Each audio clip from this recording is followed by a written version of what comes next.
एकांत में बैठकर मन को प्रभु के ध्यान में लगाए। साध संगत जी प्यार से कहिए धन निरंकार जी। साध संगत जी आज दास आपके समक्ष एक ऐसी चर्चा करने वाला है एक सच्ची घटना के माध्यम से कि साध संगत जी हमें ध्यान एकांत में लगाना चाहिए या फिर हर पल इस प्रभु का एहसास रखना चाहिए। तो साध संगत जी आइए सुनते हैं कि किस प्रकार एक ब्रह्मज्ञानी संत के जीवन में ऐसा पल आया जिससे हमें ये सीख मिलेगी कि हम ध्यान एकांत में लगाएं या हर पल इस प्रभु में समर्पित रहें, जिससे हमारा प्रेम परमात्मा के प्रति अधिक से अधिक जुड़ता चला जाए। तो साध संगत जी दास विनती करना चाहेगा कि कृपा करें प्रभु, वीडियो को अंत तक सुनने की कृपा करें, जिससे दास आपके समक्ष पूर्ण जानकारी रख पाए और दास आपके आशीर्वादों का पात्र बन पाए।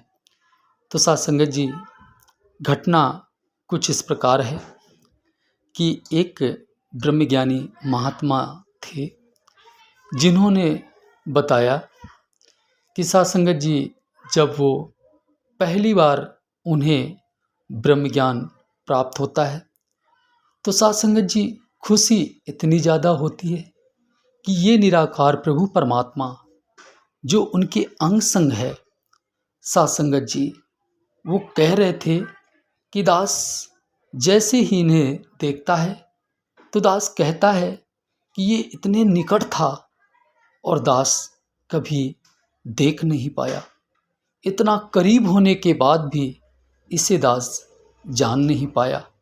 साध संगत जी उन्हें इस बात की बहुत अधिक खुशी हो जाती है कि मेरा जीवन सफल हो गया, इस प्रभु परमात्मा को मैंने पा लिया। साध संगत जी ऐसा उनका भाव बन जाता है।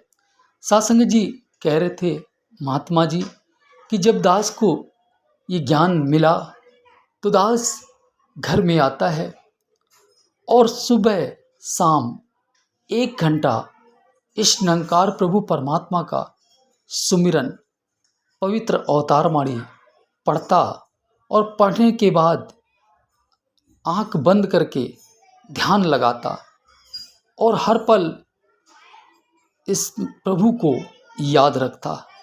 साध संगत जी ऐसा उनका जीवन चल रहा होता है।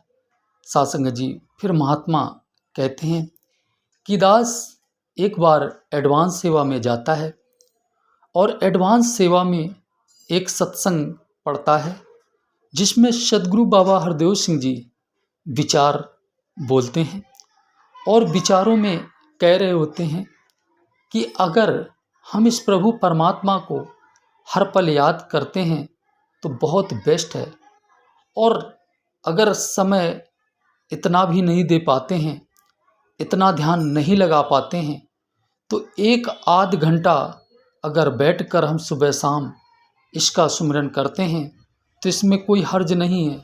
कम से कम इतना सुमिरन तो कर पा रहे हैं। मतलब हजूर का मतलब तो ये था कि अगर हम हर पल इसको याद करें, यही एक गुरसिक का जीवन है। और अगर हर पल नहीं याद करते हैं, आधा 1 घंटे बैठकर अगर इसका सुमिरन करते हैं तो कम से कम ना करने से तो ये बेस्ट है। ऐसा सद्गुरु का कहना था। साध संगत जी महात्मा फिर ये बात सुनकर आते हैं और साध संगत जी प्रयास हर पल करते हैं कि दास इस प्रभु परमात्मा में ज़्यादा से ज़्यादा अपने समय को लगा पाए। तो साध संगत जी वो कहते हैं कि दास जब साइकिल से कहीं जाया करता तो रास्ते में इस निरंकार से बातें किया करता, सुमिरन किया करता। कोई भी कार्य करता दास प्रभु को ना भूलता, अपने इस निराकार प्रभु परमात्मा में हर पल आनंदित रहता और अपने साहेब का हर पल नाम लेता। साध संगत जी महात्मा कह रहे थे कि दास छोटी सी बात हो वो भी प्रभु से साझा करता, और बड़ी बात तो दास साझा करता ही करता। हानि हो तो प्रभु की मर्जी, लाभ हो तो प्रभु की मर्जी, ऐसे दास का जीवन चल रहा होता है। अब साथ संगत जी, दास को ऐसा लगता, महात्मा कह रहे थे कि जब दास घर से बाहर निकलता और संतों से मिलने जाता, तो साथ संगत जी महात्मा कह रहे थे कि संतों के घर में पहुंचने के बाद साथ संगत जी दास को बहुत खुशी मिलती। तो साथ संगत जी दास हर वो दीवार गिरा चुका था जात मजहब की, और जात पात का कोई भेदभाव दास के अंदर नहीं रह जाता है, और छोटा बड़ा ये सब दास सोचता ही नहीं था। साथ संगत जी जो भी मिलता दंडवत धन्यंकार करते और सेवा सुमरन करते। साथ संगत जी एक दिन ये बात परिवार वालों को पता चली। महात्मा परिवार में अकेले ब्रह्मज्ञानी होते हैं। साथ संगत जी उनकी शादी भी हो गई होती है और बच्चे भी होते हैं। साथ संगत जी परिवार वालों ने इस बात पर ऑब्जेक्शन लगाया कि आप जो है, ऑब्जेक्शन किया ये कि आप जो है छोटी कास्टों में जाकर बैठते हैं, खाना खाते हैं, और यहाँ तक आप पैर छूते हैं। आप घर के योग्य नहीं हैं, इस घर में रहने के योग्य। आप घर खाली कर दीजिए, क्योंकि परिवार वालों का हम पर दबाव है और सब लोग थू थू कर रहे हैं। साथ संगत जी महात्मा जी बेचारे कुछ ना बोले, और साथ संगत जी परिवार वालों की बात को सुनते रहे।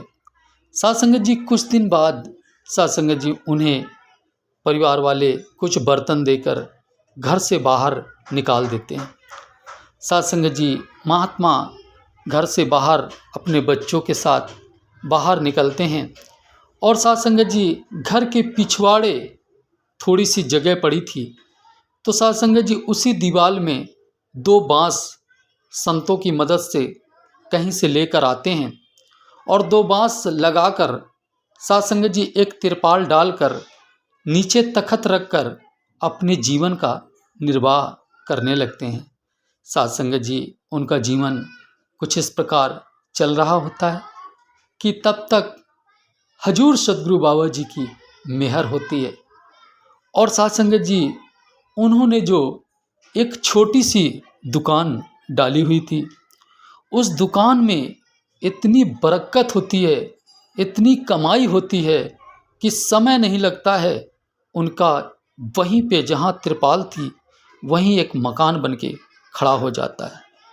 साथ संगत जी हजूर की कृपा बंद नहीं होती है, धन आना बंद नहीं होता है। धन कुछ ऐसे बरसता है कि साथ संगत जी देखते ही देखते उनके पास समस्त सुख हो जाते हैं, यहाँ तक कि वो परिवार वालों से भी ज़्यादा अधिक धनवान हो जाते हैं।